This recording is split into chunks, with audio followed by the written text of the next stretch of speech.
نحمده ونستعينه ونؤمن به ونتوكل عليه ونعوذ بالله من شرور انفسنا ومن سيئات اعمالنا من يهده الله فلا مضل له ومن يضلل فلا هادي له واشهد ان لا اله الا الله وحده لا شريك له واشهد ان محمدا عبده ورسوله ارسله بالهدى ودين الحق ليظهره على الدين كله ولو كره المشركون اللهم صل على محمد وعلى آل محمد كما صليت على إبراهيم وعلى آل إبراهيم وبارك على محمد وعلى آل محمد كما باركت على إبراهيم وعلى آل إبراهيم إنك حميد مجيد أما بعد فإن خير الحديث كتاب الله وخير هدي محمد صلى الله عليه وسلم وشر الأمور محدثاتها وكل محدثة بدعة وكل بدعة ضلالة وكل ضلالة في النار أيها الناس اتقوا الله حق تقاته ولا تموتن إلا وأنتم مسلمون أعوذ بالله من الشيطان الرجيم بسم الله الرحمن الرحيم ومن يطع الله والرسول فأولئك مع الذين أنعم الله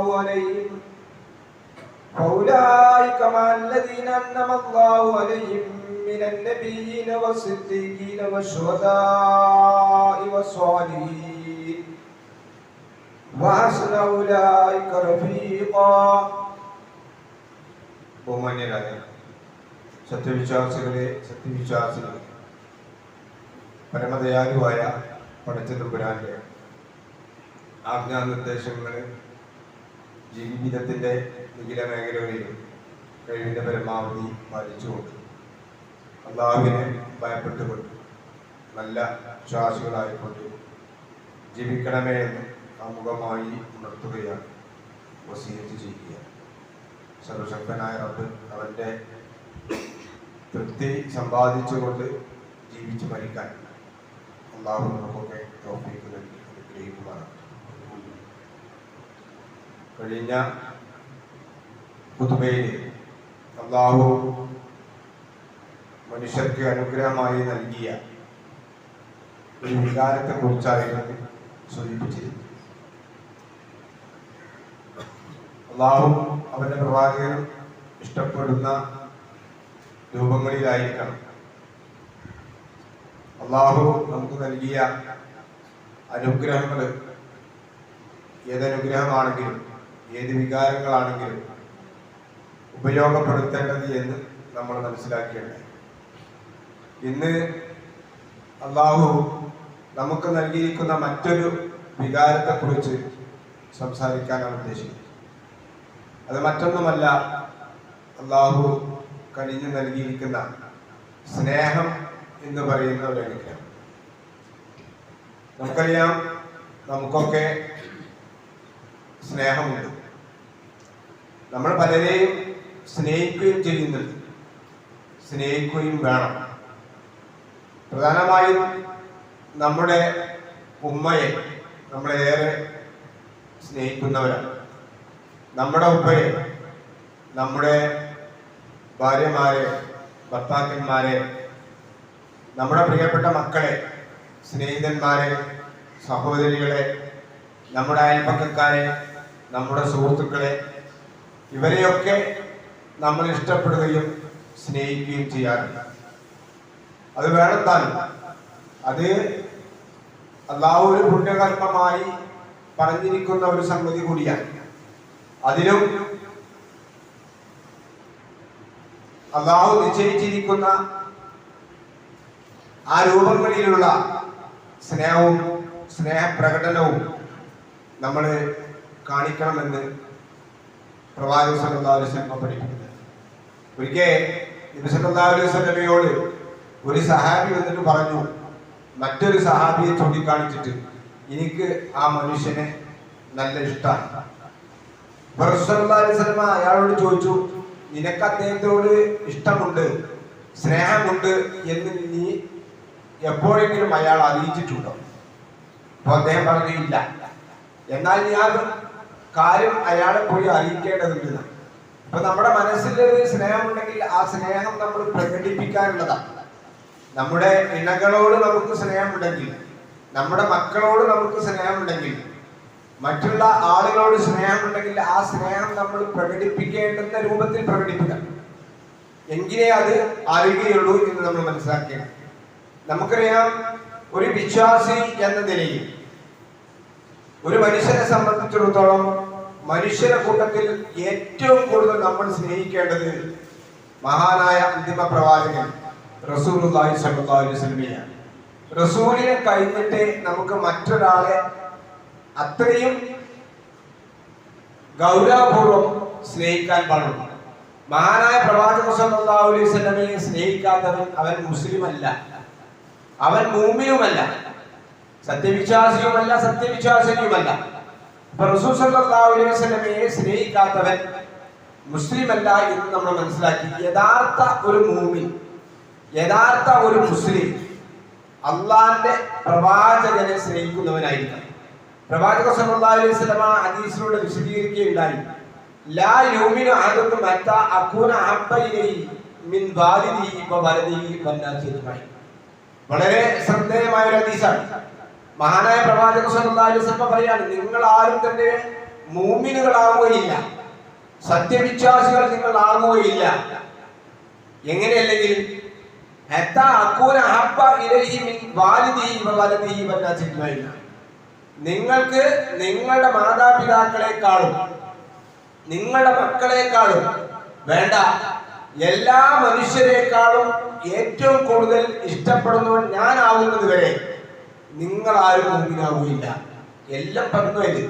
അപ്പൊ ലോകത്ത് ഒരു വിശ്വാസി സ്നേഹിക്കേണ്ടുന്ന ഏറ്റവും പ്രധാനപ്പെട്ട വ്യക്തി അത് അല്ലാഹുവിന്റെ റസൂലാണ്, മുഹമ്മദ് നബി സല്ലല്ലാഹു അലൈഹി വസല്ലമയാണ്. ഇത് റസൂൽ സല്ലല്ലാഹു അലൈഹി വസല്ലം വളരെ കൃത്യമായി നമുക്ക് പഠിപ്പിച്ചിട്ടുണ്ട്. ഒരിക്കൽ മഹാനായ ഉമർ റളിയല്ലാഹു അൻഹു നബി സല്ലല്ലാഹു അലൈഹി വസല്ലമയോട് പറഞ്ഞു, നബിയെ, എന്നെ കഴിഞ്ഞാൽ പിന്നെ എനിക്ക് ഏറ്റവും ഇഷ്ടം ഇങ്ങനെയാണ്. സ്വന്തം കാര്യം കഴിഞ്ഞാൽ എനിക്ക് ഏറ്റവും ഇഷ്ടം അങ്ങനെയാണ് നബിയെ. അപ്പൊ മഹാനായ പ്രവാചകൻ സല്ലല്ലാഹു അലൈഹി വസല്ലം പറഞ്ഞു ഉമറിനോട്, ഉമർ, ലാ വല്ലദി നഫ്സി ബിയദിഹി ഹത്താ അകൂന അഹബ്ബു ഇലൈക മിൻ നഫ്സിക. മഹാനായ ഉമർ റളിയല്ലാഹു അൻഹുവിനെ പ്രവാചകൻ സല്ലല്ലാഹു അലൈഹി വസല്ലം തീറ്റി കൊടുക്കാണ്. പറ്റില്ല ഉമറേ, നിന്നെ കഴിഞ്ഞിട്ടല്ല എന്നെ സ്നേഹിക്കേണ്ടത്. പ്രവാചകൻ സല്ലല്ലാഹു അലൈഹി വസല്ലം ഹത്താ അകൂന അഹബ്ബു ഇലൈക മിൻ നഫ്സിക, നിന്റെ ശരീരത്തെക്കാൾ നീ എന്നെ ഇഷ്ടപ്പെടണം, അപ്പോഴേ നീ ശരിയായിട്ട് വിശ്വാസിക്കാവുള്ളൂ. അതിന്റെ ഗൗരവങ്ങൾ ആലോചിച്ചു എന്ന് പറഞ്ഞാൽ അതിന്റെ അർത്ഥം എന്താ? ഒരു വിശ്വാസിയുടെ ഏറ്റവും വലിയ താല്പര്യവും ഇഷ്ടവും അള്ളാഹിന്റെ റസൂലിനെയാകണം. അള്ളാഹുവിന്റെ റസൂലിനെയാകണം എന്ന് പറഞ്ഞാൽ അള്ളാഹുവിന്റെ റസൂൽ കൊണ്ടുവന്ന കാര്യങ്ങളെ അനുധാവനം ചെയ്യാനുള്ള ഇഷ്ടമായിരിക്കണം ഒരു വിശ്വാസിക്ക് ഏറ്റവും കൂടുതലായി ഉണ്ടായിരുന്നത്. ഇതാണ് മഹാനായ പ്രവാചകൻ സല്ലല്ലാഹു അലൈഹി വസല്ലം ആ കാര്യത്തിലുള്ള പഠിപ്പിക്കുന്നത്. ഈ മഹാനായ ഉമർ റളിയല്ലാഹു അൻഹുവിന്റെ പിന്നീട് വരുന്ന ജീവിത ചരിത്രം നമുക്കറിയാം. മഹാനായ പ്രവാചകൻ സല്ലല്ലാഹു അലൈഹി വസല്ലം വഫാത്തായ ഒരു സന്ദർഭം, മഹാനായ പ്രവാചകന്റെ വഫാത്തുമായി ബന്ധപ്പെട്ടുകൊണ്ടുള്ള സംഭവങ്ങൾ വിശദീകരിക്കുന്നിടത്ത് ചരിത്രകാരന്മാർ വിശദീകരിക്കുന്ന ഹദീസ് ഗ്രന്ഥങ്ങളിൽ കാണാൻ സാധിക്കും. മഹാനായ ഉമർ റളിയല്ലാഹു അൻഹുവിന് നബി സല്ലല്ലാഹു അലൈഹി വസല്ലം വഫാത്തായി എന്നത് പോലും ഉൾക്കൊള്ളാൻ സാധിച്ചില്ല. അത്രയും ഇഷ്ടമായിരുന്നു പ്രവാചകൻ സല്ലല്ലാഹു അലൈഹി വസല്ലമയെ. പ്രവാചകൻ സല്ലല്ലാഹു അലൈഹി വസല്ലം വഫാത്തായിരിക്കുന്നു എന്ന് പറഞ്ഞപ്പോൾ ഉമർ റളിയല്ലാഹു അൻഹു വന്ന് ആ പ്രവാചകന്റെ മയ്യത്ത് കണ്ടതിന് ശേഷം മഹാനായ ഉമർ റളിയല്ലാഹു അൻഹു അദ്ദേഹത്തിന്റെ വാള് ഉറയിൽ നിന്ന് ഊരി ഉയർത്തിപ്പിടിച്ചുകൊണ്ട് സഹാബികളോട് പറഞ്ഞു, മുഹമ്മദ് നബി മരണപ്പെട്ടിരിക്കുന്നു എന്ന് ആരെങ്കിലും പറഞ്ഞാൽ അവന്റെ തല ഞാൻ എടുക്കും. അത്രയും ഇഷ്ടമായിരുന്നു. പ്രവാചകൻ വഫാത്താവുക എന്ന് പോലും മഹാനായ ഉമർ റളിയല്ലാഹു അൻഹു ഉൾക്കൊള്ളാൻ സാധിച്ചില്ല. ഒരു വളരെ സങ്കീർണമായ ഒരു പ്രയാസകരമായ ഒരു സാഹചര്യത്തിലാണ് സഹാബികൾ അവിടെ നിലകൊള്ളുന്നത്. ആ സമയത്താണ് മഹാനായ അബൂബക്കർ സിദ്ദീഖ് റളിയല്ലാഹു അൻഹു കടന്നു വരുന്നത്. അബൂബക്കർ സിദ്ദീഖ് റളിയല്ലാഹു അൻഹു കടന്നു വന്ന് പ്രവാചകന്റെ അടുത്തേക്ക് പോയി. എന്ന് പറഞ്ഞാൽ പ്രവാചകന്റെ മയ്യത്ത് കണ്ടു, മുഖത്തു നിന്നും അദ്ദേഹത്തിന്റെ വസ്ത്രം നീക്കി. മഹാനായ അബൂബക്കർ റളിയല്ലാഹു അൻഹു വ്യക്തമായി പ്രവാചകൻ സല്ലല്ലാഹു അലൈഹി വസല്ലം വിട പറഞ്ഞിരിക്കുന്നു. പ്രവാചകനെ ചുംബിച്ചു. എന്നിട്ട് മഹാനായ അബൂബക്കർ സിദ്ദീഖ് റളിയല്ലാഹു അൻഹു, ഉമർ റളിയല്ലാഹു അൻഹു അടക്കമുള്ള ആളുകൾ കേൾക്കെ പറഞ്ഞു, മൻ കാന യഅബുദു മുഹമ്മദൻ സല്ലല്ലാഹു അലൈഹി വസല്ലം ഫഇന്ന മുഹമ്മദൻ ഖദ് മാത്. ആരെങ്കിലും മുഹമ്മദ് നബി സല്ലല്ലാഹു അലൈഹി വസല്ലമയാണ് ആരാധിച്ചിരുന്നതെങ്കിൽ തീർച്ചയായും ഇതാ മുഹമ്മദ് സല്ലല്ലാഹു അലൈഹി വസല്ലം മരിച്ചിരിക്കുന്നു. വമൻ കാന യഅബുദുല്ലാഹ ഫഇന്നല്ലാഹ ഹയ്യുൻ ലാ യമൂത്. എന്നാൽ അല്ലാഹുവിനെയാണ് ആരെങ്കിലും ആരാധിക്കുന്നതെങ്കിൽ അവൻ മരിക്കാതെ എന്നും ജീവിച്ചിരിക്കുന്നവനാകുന്നു. ഈ സംഭവം പറഞ്ഞതിന് ശേഷം മഹാനായ അബൂബക്കർ റളിയല്ലാഹു അൻഹു ഓതി സൂറത്ത് ആൽ ഇംറാനിലെ 144-ാമത്തെ ആയത്ത്, വമാ മുഹമ്മദുൻ ഇല്ലാ റസൂലുൻ ഖദ് ഖലത് മിൻ ഖബ്ലിഹി റസൂലുൻ അഫഇൻ മാത ഔ ഖുതില ഇൻകലത്തും അലാ അഖാബിക്കും എന്ന ഈ ആയത്ത് ഇങ്ങനെ ഓതിയപ്പോഴാണ് ഉമർ റളിയല്ലാഹു അൻഹു ബോധം തെളിഞ്ഞത്, കൃത്യമായ ഒരു മനസ്സ് ലെവലായത്. ഈ ആയത്തിൽ എന്താ പറയുന്നത്? മുഹമ്മദ് നബി സല്ലല്ലാഹു അലൈഹി വസല്ലം അല്ലാഹുവിന്റെ പ്രവാചകന്മാരിൽപ്പെട്ട ഒരു പ്രവാചകൻ മാത്രമാണ്. ഖദ് ഖലത് മിൻ ഖബ്ലിഹി റസൂലു, അദ്ദേഹത്തിന് മുമ്പ് ഒരുപാട് പ്രവാചകന്മാർ കഴിഞ്ഞു പോയിട്ടുണ്ട്. അഫഇൻ മാത ഔ ഖുതില, ഒന്നുകിൽ മരണപ്പെടുകയോ അല്ലെങ്കിൽ കൊല്ലപ്പെടുകയോ ചെയ്തിട്ടുണ്ട്. ഇൻകലത്തും അലാ അഖാബിക്കും, നിങ്ങൾ ഇനിയും നിങ്ങളുടെ പിന്നോട്ട് പോവുകയാണോ? ഈ ആയത്ത് ഇങ്ങനെ കേട്ടപ്പോഴാണ് ഉമർ മനസ്സിലായത്, മുഹമ്മദ് നബി സല്ലല്ലാഹു അലൈഹി വസല്ലം മരിക്കും, ഈ ലോകത്തോട് ഇവിടെ പറയും എന്ന്. ഉമർ റളിയല്ലാഹു അൻഹുവിന്റെയും അതുപോലെ തന്നെ അബൂബക്കർ സിദ്ദീഖ് റളിയല്ലാഹു അൻഹുവിന്റെയും ചരിത്രത്തിൽ നമുക്ക് കാണാൻ സാധിക്കും. എന്ന് പറഞ്ഞാൽ ഈ വ്യക്തിത്വങ്ങൾക്ക് അബൂബക്കർ റളിയല്ലാഹു അൻഹുവിനും അതുപോലെ തന്നെ ഉമർ റളിയല്ലാഹു അൻഹുവിനെ പോലുള്ള പ്രമുഖരായ സഹാബികൾക്ക് റസൂലുള്ളാഹിയോടുണ്ടായിരുന്ന സ്നേഹമാണ് മരണപ്പെട്ടിരിക്കുന്നു എന്നത് പോലും ഉൾക്കൊള്ളാൻ സാധിച്ചില്ല. അബൂബക്കർ സിദ്ദീഖിന്റെ സ്നേഹം നോക്കി നിങ്ങൾ. അബൂബക്കർ സിദ്ദീഖ് റളിയല്ലാഹു അൻഹു നബി സല്ലല്ലാഹു അലൈഹി വസല്ലം സ്നേഹിച്ചു. പ്രവാചകന്റെ ഏറ്റവും അടുത്ത കൂട്ടുകാരനായിരുന്നു അബൂബക്കർ റളിയല്ലാഹു അൻഹു. ഹിജ്റ പോകുന്ന സന്ദർഭങ്ങളിൽ സൗർ ഗുഹയിലേക്ക് പോകുന്ന രംഗം ചരിത്രകാരന്മാർ വിശദീകരിക്കുന്നുണ്ട്. ആ ഗുഹയിലേക്ക് പോകുന്ന സന്ദർഭത്തിൽ 3 ദിവസമാണ് സൗർ ഗുഹയിൽ അബൂബക്കർ റളിയല്ലാഹു അൻഹു നബി സല്ലല്ലാഹു അലൈഹി വസല്ലമയെ ഒളിച്ചിരുന്നത്. പോകുന്ന രംഗം ചില സന്ദർഭങ്ങളിൽ പ്രവാചകൻ സല്ലല്ലാഹു അലൈഹി വസല്ലമയുടെ പിന്നിൽ നടക്കും അബൂബക്കർ സിദ്ദീഖ് റളിയല്ലാഹു അൻഹു. ചില സമയത്തിൽ പെട്ടെന്ന് മുന്നിലേക്ക് പോകും അബൂബക്കർ റളിയല്ലാഹു അൻഹു. പ്രവാചകൻ സല്ലല്ലാഹു അലൈഹി വസല്ലം ചോദിച്ചു, എന്തിനാണ് അബൂബക്കർ താങ്കൾ പിന്നിലും മുന്നിലുമായി നടന്നുകൊണ്ടിരിക്കുന്നത്? അബൂബക്കർ സിദ്ദീഖ് റളിയല്ലാഹു അൻഹു വിശദീകരിച്ചു, നബിയെ, പിന്നിലൂടെ ആരെങ്കിലും നിങ്ങൾ ആക്രമിക്കാൻ വരികയാണെങ്കിൽ എന്നെ ആക്രമിച്ചിട്ട് മതി താങ്കൾ ആക്രമിക്കുന്നത്. അല്ല, മുന്നിലൂടെയാണ് ശത്രുക്കൾ വരുന്നതെങ്കിൽ അവരെ നേരിടാനാണ് ഞാൻ വരുന്നത് എന്ന് പറഞ്ഞാൽ സ്വന്തം ജീവൻ കൊടുത്താൽ പോലും മഹാനായ പ്രവാചകൻ സല്ലല്ലാഹു അലൈഹി വസല്ലമയെ ജീവൻ രക്ഷിക്കാൻ തുനിഞ്ഞ മഹാന്മാരായ സഹാബിയുടെ കൂടുതൽ പ്രമുഖരായിരുന്നു അബൂബക്കർ സിദ്ദീഖ്. ഇത് വേറെ ചില സന്ദർഭങ്ങളിൽ അബൂബക്കർ റളിയല്ലാഹു അൻഹുവിന്റെ ചരിത്രം നമുക്ക് കാണാൻ സാധിക്കും. നിങ്ങൾ നോക്കൂ, മഹാനായ ഹുമൈദ് റളിയല്ലാഹു അൻഹുവിന്റെ ചരിത്രം. മഹാനായ ഹുമൈദ് റളിയല്ലാഹു അൻഹു 25 വയസ്സായ ഒരു യുവാവായിരുന്നു. ശത്രുക്കൾ അദ്ദേഹത്തെ പിടിച്ചു വെച്ചു. അദ്ദേഹത്തെ വധിക്കാൻ വേണ്ടി തീരുമാനിച്ചു. ക്രൂശിച്ചു കൊല്ലാനാണ് അവർ തീരുമാനിച്ചത്. ആദ്യം കൈ വെട്ടി, മറ്റൊരു കൈ വെട്ടി. എന്നിട്ട് ശത്രുക്കൾ അദ്ദേഹത്തോട് ചോദിക്കുന്നുണ്ട്, നീ നിൽക്കുന്ന ഈ സ്ഥാനത്ത് മുഹമ്മദ് ആയിരുന്നെങ്കിൽ എങ്ങനെയുണ്ടായിരിക്കും നിന്റെ പ്രവാചകൻ? മഹാനായ ഹുമൈദ് റളിയല്ലാഹു അൻഹു പറയുന്ന മറുപടിയുണ്ട്, നിങ്ങൾക്കറിയില്ല എന്റെ പ്രവാചകനെ ഞാൻ സ്നേഹിക്കുന്നത് എത്രമാത്രമാണ്. പ്രവാചകന്റെ കാലിൽ ഒരു മുള്ളു തറക്കുന്നത് പോലും ഞാൻ ഇഷ്ടപ്പെടുന്നില്ല എന്ന് പറഞ്ഞുകൊണ്ടാണ് ആ മഹാനായ സഹാബി ഈ ലോകത്തോട് വിട പറഞ്ഞത് രക്തസാക്ഷിയായി.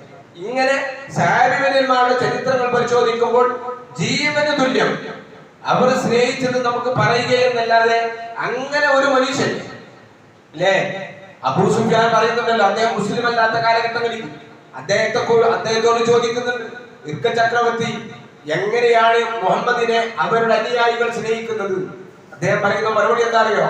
ലോകത്ത് പല നായകന്മാരെയും നേതാക്കന്മാരെയും ഞാൻ കണ്ടിട്ടുണ്ട്, പക്ഷേ മുഹമ്മദിന്റെ അനുയായികൾ മുഹമ്മദിനെ സ്നേഹിക്കുന്നത് പോലെ, അദ്ദേഹത്തിന്റെ വാചകമാണ്, മുഹമ്മദിന്റെ അനുയായികൾ മുഹമ്മദിനെ സ്നേഹിക്കുന്നത് പോലെ ലോകത്തൊരു നേതാവിനെയും അനുയായികൾ സ്നേഹിക്കുന്നത് ഞാൻ കണ്ടിട്ടില്ല.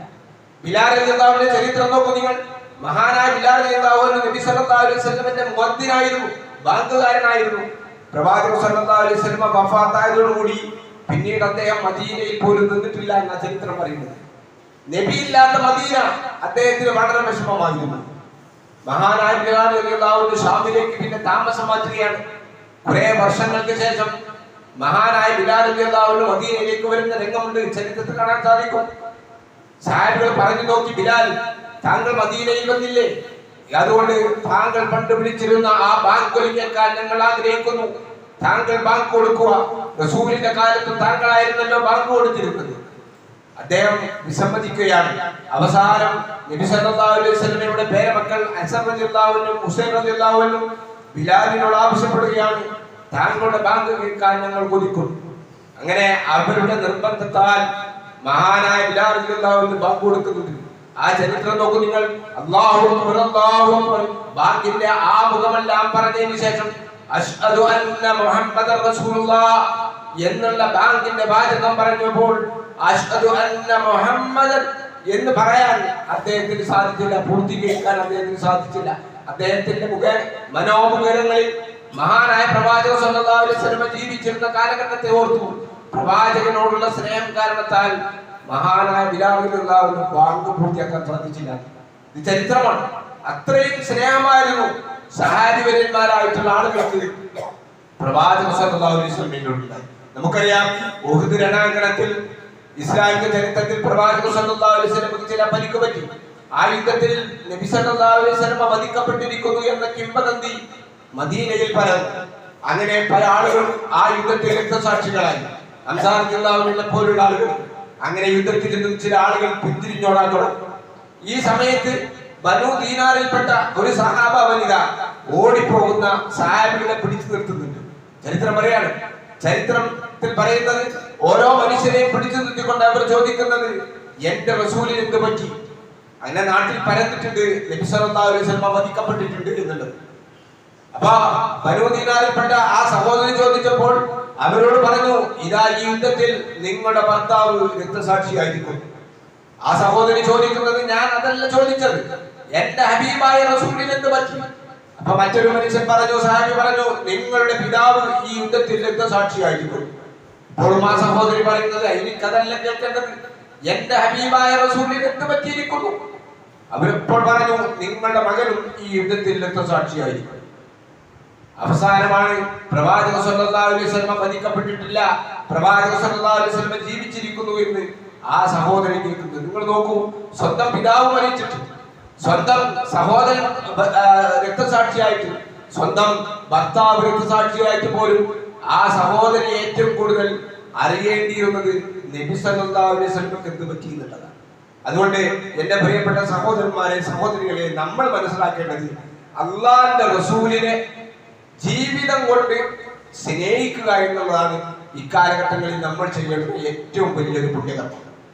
അത് നാവ് കൊണ്ടല്ല, നമ്മുടെ പ്രവർത്തനങ്ങൾ കൊണ്ടായിരിക്കണം. നമ്മളുടെ ജീവിതത്തിൽ വരുന്ന ഏതോ ഒരു ഘട്ടങ്ങളിൽ ഉണ്ടാകുമ്പോഴും അവിടെ അള്ളാഹുവിന്റെ റസൂലിന്റെ ഒരു കൽപ്പന വരുമ്പോൾ അതന്നാണോ നമ്മൾ പ്രാധാന്യം കൽപ്പിക്കേണ്ടത്?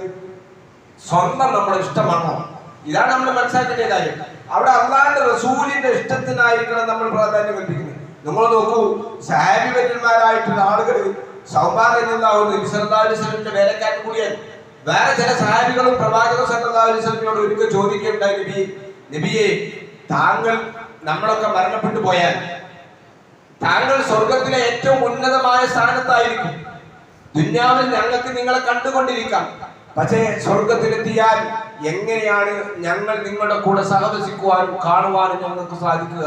അതിന് ഞങ്ങൾക്ക് സാധിക്കൂലല്ലോ. ഈ സമയത്താണ് സൂറത്ത് നിസായിലെ 69-ാമത്തെ വചനം ഇറങ്ങുന്നത്. അതിൽ ആ ആയത്താണ് ഞാൻ സൂചിപ്പിച്ചത്. ആര് അല്ലാഹുവിനെയും അവന്റെ പ്രവാചകനെയും അനുസരിക്കുന്നുവോ അല്ലാഹു വിശദീകരിക്കുകയാണ്, അല്ലാഹുവിനെയും അവന്റെ പ്രവാചകനെയും അനുസരിക്കുന്ന ആളുകൾ അവർ ആരുടെ കൂടെയാണ്? അവര് അല്ലാഹുവിന്റെ പ്രവാചകന്മാരുടെ കൂടെ, സിദ്ദീഖുകളുടെ കൂടെ, രക്തസാക്ഷികളുടെ കൂടെ, ഭൂമിയിലെ സച്ചരിതരായ നല്ല മനുഷ്യന്മാരുടെ കൂടെയായിരിക്കും നാളെ സ്വർഗ്ഗത്തിൽ. ഏറ്റവും നല്ല കൂട്ടുകാരാണ് അവർ. ഈ ആയത്തിറങ്ങിയപ്പോഴാണ് സഹാബികൾക്ക് സമാധാനമായി. എന്താണ്? അള്ളാഹുവിന്റെ റസൂലിനെ സ്നേഹിച്ച ഒരു വ്യക്തി, അയാൾ ആരുടെ കൂടെ ആയിരിക്കും? വിശുദ്ധ ഖുർആൻ കൃത്യമായി പഠിപ്പിക്കുകയാണ്, അന്നമല്ലാഹു മഅല്ലദീന അന്നമല്ലാഹു അലൈഹിം, അല്ലാഹു അനുഗ്രഹിച്ചിരിക്കുന്ന പ്രവാചകന്മാരുടെ കൂടെ ആയിരിക്കും അവർക്ക് ആശ്വാസമായി. ആലോചിക്കണം എന്റെ പ്രിയപ്പെട്ട സഹോദരന്മാരെ സഹോദരികളെ, ഇവിടെ അള്ളാഹുവിന്റെ പ്രവാചകനെ സ്നേഹിക്കുക എന്ന് പറഞ്ഞാൽ അള്ളാഹുന്റെ റസൂൽ ഇപ്പൊ നമ്മുടെ കൂടെ ഇല്ല, പക്ഷെ അള്ളാഹുവിന്റെ റസൂലിന്റെ മാതൃകകൾ നമ്മുടെ ജീവിതത്തിലുണ്ട്, നമ്മുടെ ഇടയിലുണ്ട്. നമുക്ക് മനസ്സിലാക്കാൻ സാധിക്കും. പ്രവാചകനെ സ്നേഹിക്കുക എന്ന് പറഞ്ഞാൽ പ്രവാചകന്റെ സുന്നത്തിന് അനുധാവനം ചെയ്യുക, പ്രവാചകന്റെ ചര്യയെ പിന്തുടരുക എന്നതാണ് പ്രവാചകനുള്ള സ്നേഹം. നബി സല്ലല്ലാഹു അലൈഹി വസല്ലം വിശദീകരിച്ചു, മൻ അഹബ്ബ സുന്നതി ഫഖദ് അഹബ്ബനി. ഇതാ ആരെങ്കിലും എന്റെ ചര്യയാണ് ഇഷ്ടപ്പെടുന്നെങ്കിൽ ഫഖദ് അഹബ്ബനി, അവൻ എന്നെ ഇഷ്ടപ്പെട്ടിരിക്കുന്നു. അപ്പൊ അള്ളാഹുവിന്റെ റസൂലിനെ ഇഷ്ടപ്പെട്ടു എന്ന് പറഞ്ഞാൽ അതിന്റെ അർത്ഥം എന്താ? അള്ളാഹുവിന്റെ റസൂൽ കാണിച്ചു തന്ന മാതൃകകൾ ജീവിതത്തിൽ പകർത്തുക. ഓരോ നിങ്ങൾ നോക്കൂ, രാവിലെ നമ്മൾ നമ്മുടെ കിടക്കയിൽ നിന്ന് എഴുന്നേൽക്കുന്നത് മുതൽ ആ കിടക്കയിലേക്ക് നമ്മൾ പോകുന്നത് വരെ, കിടക്കുന്നത് വരെ എന്തെല്ലാമാണ് പ്രവാചകൻ സല്ലല്ലാഹു അലൈഹി വസല്ലം ചര്യ, മാതൃക, പ്രാർത്ഥനകൾ എന്തായിരുന്നു, എങ്ങനെയാണ് പ്രവാചകന്റെ നടപടിക്രമങ്ങൾ എന്ന് വളരെ കൃത്യമായി ഇന്ന് നമുക്ക് മനസ്സിലാക്കാൻ പറ്റും. അപ്പൊ നമ്മൾ അവിടെയൊക്കെ ശ്രദ്ധിക്കണം. ഓരോ രംഗത്തും റസൂലിനെ പിന്തുടരുക. എന്റെ ചര്യയെ മൻ അഹബ്ബ സുന്നതി ഫഖദ് അഹബ്ബനി, എന്റെ നടപടിക്രമങ്ങളെ പിന്തുടരുക. ഓരോ രംഗവും നോക്കി നിങ്ങൾ, ഓരോ രംഗവും നമ്മൾ എഴുന്നേൽക്കുമ്പോൾ എങ്ങനെയാണ് എഴുന്നേൽക്കുന്നത്, എന്ത് ചൊല്ലിയാണ് അല്ലേ, പിന്നീട് ഓരോ രംഗവും നമ്മുടെ ജീവിതത്തിൽ നമ്മൾ നടമാടുന്ന പ്രവർത്തിച്ചുകൊണ്ടിരിക്കുന്ന ഓരോ സമയത്തും കൃത്യമായി ബാത്റൂമിൽ കയറുമ്പോൾ എങ്ങനെയാണ്, ബാത്റൂമിൽ നിന്ന് ഇറങ്ങുമ്പോൾ എങ്ങനെയാണ്, ഭക്ഷണം കഴിക്കുമ്പോൾ എങ്ങനെയാണ്, വസ്ത്രം ധരിക്കുമ്പോൾ എങ്ങനെയാണ്, അതുപോലെ തന്നെ വീട്ടിൽ നിന്ന് ഇറങ്ങുമ്പോൾ നമ്മൾ ചെയ്യുന്ന പ്രാർത്ഥനകൾ എന്താണ്, ഇങ്ങനെ നിരന്തരമായി അള്ളാഹുവിന്റെ പ്രവാചകൻ ജീവിതത്തിൽ എല്ലാം നമുക്ക് പഠിപ്പിച്ചു തന്നു, എല്ലാം നമുക്ക് പഠിപ്പിച്ചു തന്നു. ഒരിക്കൽ ജൂതനായ ഒരു മനുഷ്യൻ സഹാബികളിൽപ്പെട്ട ഒരു മനുഷ്യനോട് പറഞ്ഞു, നിങ്ങളുടെ നബി വല്ലാത്ത നബിയാണ്. ആ പ്രവാചകൻ മലമൂത്ര വിസർജനം ചെയ്യുമ്പോൾ അതിന്റെ മര്യാദകൾ പോലും നിങ്ങൾക്ക് പഠിപ്പിച്ചു തന്ന ഒരു പ്രവാചകനാണല്ലോ എന്ന് പറഞ്ഞാൽ, എന്റെ സഹോദരന്മാരെ സഹോദരികളെ, നമ്മുടെ ജീവിത ചര്യകള് നമ്മൾ പ്രവാചകന്റെ ചര്യയോട് താരതമ്യം ചെയ്തുകൊണ്ടായിരിക്കണം. സാബിമാരുടെ ചരിത്രത്തെ കാണാൻ സാധിക്കും ഇല്ലേ. മുത്തബിഉർ റസൂൽ, പ്രവാചകനെ പിന്തുടർന്ന പ്രവാചകൻ ഒരു യാത്ര പോയപ്പോൾ എവിടെയായിരുന്നോ കാലടി വെച്ചിരുന്നത് അവിടെ കാലടി വെച്ച സാബികളുണ്ടായിരുന്നു. അത്രയും സൂക്ഷ്മത കാണിച്ചിരുന്ന ആളുകൾ. നമ്മൾ ആലോചിക്ക സഹോദരന്മാരെ, തർക്കമില്ലാത്ത സുന്നത്തുകളെങ്കിലും നമ്മുടെ ജീവിതത്തിൽ പകർത്താൻ വേണ്ടി നമ്മൾ ശ്രമിക്കുമ്പോൾ അല്ലാഹുവിന്റെ റസൂലിനെ നമ്മൾ ഇഷ്ടപ്പെട്ടു എന്ന് പറയാൻ പറ്റുള്ളൂ. അല്ലാഹുവിന്റെ റസൂലിനോട് ഇഷ്ടമുണ്ട് എന്ന് പറയണമെങ്കിൽ അങ്ങനെയാണ്. അല്ല, നമുക്ക് ഇഷ്ടമുള്ളത് ചെയ്യാം, എന്നിട്ട് ഞാൻ റസൂലിന്റെ മുഹബത്തുള്ളവനാണ് എന്ന് പറയുന്നതിൽ ഒരു അർത്ഥമില്ല. സമൂഹം എന്ത് പറയും, എന്റെ ഭാര്യ എന്ത് പറയും, എന്റെ ഭർത്താവ് എന്ത് പറയും, എന്റെ നാട്ടുകാരെന്ത് പറയും എന്നതെല്ലാം നമ്മൾ നോക്കേണ്ടത്. അല്ലാഹുവിന്റെ റസൂലിന്റെ സുന്നത്ത് ഒരു വിഷയത്തിൽ എന്താണ് എന്ന് നമുക്ക് ബോധ്യമായി കഴിഞ്ഞാൽ അവിടെ ആരെന്ത് പറഞ്ഞോ നമ്മൾ നോക്കേണ്ടതില്ല. അല്ലാഹുവിന്റെ റസൂൽ, അതാണ് നമ്മൾ ശ്രദ്ധിക്കേണ്ടത്. വമൻ അഹബ്ബനി, എന്നെ ആരെങ്കിലും ഇഷ്ടപ്പെട്ടാൽ, അല്ലാതെ റസൂലിനെ നമുക്ക് നേരെ ഇഷ്ടപ്പെടാൻ കഴിയില്ലല്ലോ, റസൂൽ ഹയാത്തിലില്ല. വമൻ അഹബ്ബനി, എന്നെ ആരെങ്കിലും ഇഷ്ടപ്പെട്ടാൽ കാന മഈ ഫിൽ ജന്ന, അവൻ എന്റെ കൂടെ സ്വർഗ്ഗത്തിലായിരിക്കും. അപ്പൊ റസൂലിന്റെ കൂടെ സ്വർഗ്ഗത്തിലാകണമെങ്കിൽ നമുക്ക് ചെയ്യാൻ പറ്റുന്നത് ഇക്കാലഘട്ടങ്ങളിൽ പ്രവാചക സല്ലല്ലാഹു അലൈഹി വസല്ലമയുടെ നടപടിക്രമങ്ങൾ നമ്മുടെ ജീവിതത്തിൽ പാലിക്കാം. ആ പാലിക്കാൻ നമുക്ക് സാധിക്കുമെങ്കിൽ അല്ലാഹുവിന്റെ റസൂലിന്റെ കൂടെ സ്വർഗ്ഗത്തിൽ പോകാം. വിശുദ്ധ ഖുർആൻ കൃത്യമായി പറഞ്ഞു എങ്ങനെയാണ് സ്നേഹം ജീവിതത്തിൽ പകർത്തേണ്ടത്. ഖുൽ ഇൻ കുൻതും തുഹിബ്ബൂനല്ലാഹ്, പറഞ്ഞു കൊടുക്കുന്ന നബിയെ, നിങ്ങൾ അല്ലാഹുവിനെ ഇഷ്ടപ്പെടുന്നുവെങ്കിൽ ഫത്തബിഊനി, നിങ്ങൾ എന്നെ പിന്തുടരുക. ആരെയാണ്? നബി സല്ലല്ലാഹു അലൈഹി വസല്ലമയുടെ മാർഗത്തെ നിങ്ങൾ പിന്തുടരുക. അത് ഖുർആനാണ്.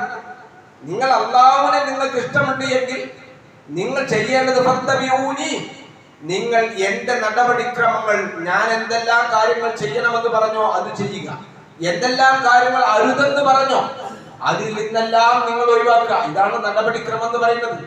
ആ നടപടിക്രമം നിങ്ങൾ പിന്തുടരുക. യുഹിബ്ബുകുമുല്ലാഹ്, എങ്കിൽ അല്ലാഹ് നിങ്ങളെ ഇഷ്ടപ്പെടും.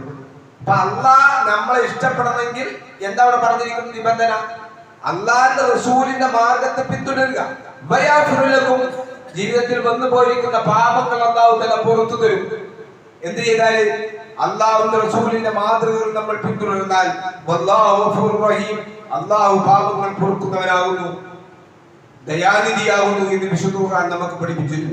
അതുകൊണ്ട് റസൂൽ സല്ലല്ലാഹു അലൈഹി വസല്ലമ ജീവിതത്തിൽ കൊണ്ടുവന്ന എല്ലാം കഴിവിന്റെ പരമാവധി ജീവിതത്തിൽ ഉൾക്കൊള്ളാൻ നമ്മൾ തയ്യാറാകാമെന്നതാണ്. അതാണ് പ്രവാചകനോടുള്ള സ്നേഹം, നബിയോടുള്ള സ്നേഹം എന്ന് പറഞ്ഞാൽ അതാ. വിശുദ്ധ ഖുർആൻ പറഞ്ഞത് അള്ളാന്റെ റസൂൽ കൊണ്ടുവന്നത് നിങ്ങൾ സ്വീകരിക്കുക. അള്ളാന്റെ റസൂൽ കൊണ്ടുവന്നത് എന്താ? വിശുദ്ധ ഖുർആൻ മാത്രമല്ല, വിശുദ്ധ ഖുർആനിന്റെ വിശദീകരണമായി വന്നിരിക്കുന്ന സ്വഹീഹായ ഹദീസുകൾ. ആ ഹദീസുകളിലൂടെ പ്രവാചക സല്ലല്ലാഹു അലൈഹി വസല്ലമയുടെ ജീവിത ക്രമം നമുക്ക് പഠിപ്പിച്ചു തന്നിട്ടുണ്ട്. ഓരോ രംഗത്തും വിശ്വാസി അനുഷ്ഠിക്കേണ്ടുന്ന, പെരുമാറേണ്ടുന്ന മര്യാദകൾ സംസാരം കൊണ്ടും പ്രവൃത്തി പദത്തിലും കൊണ്ടുവരേണ്ട എല്ലാം കൊണ്ടുവന്നു. അത് നിങ്ങൾ സ്വീകരിക്കുക. അള്ളാന്റെ റസൂല് വിരോധിച്ചിരിക്കുന്ന കാര്യങ്ങൾ അവിടെ പിന്നെ നമ്മളിങ്ങനെ നമുക്കതുകൊണ്ട് ലാഭം കിട്ടോ, അതുകൊണ്ട് നമുക്ക് എന്തെങ്കിലും നഷ്ടങ്ങൾ വരുമോ, അത് എന്ന് വിചാരിച്ചുകൊണ്ട് ഒരു രണ്ടാമത്തെ പ്രാവശ്യം നമ്മൾ ആലോചിക്കാൻ പാടില്ല. അള്ളയും അള്ളാന്റെ റസൂലും വിരോധിച്ചൊരു കാര്യമാണോ, നിങ്ങൾ അത് ഒഴിവാക്കുക, നിങ്ങൾ അത് വെടിയുക. നിങ്ങൾ അള്ളാഹുവിനെ സൂക്ഷിക്കുക. ഇന്നല്ലാഹ ശദീദുൽ ഇഖാബ്, തീർച്ചയായും അള്ളാഹു ശക്തമായി കഠിനമായി ശിക്ഷിക്കുന്നവരാണ്.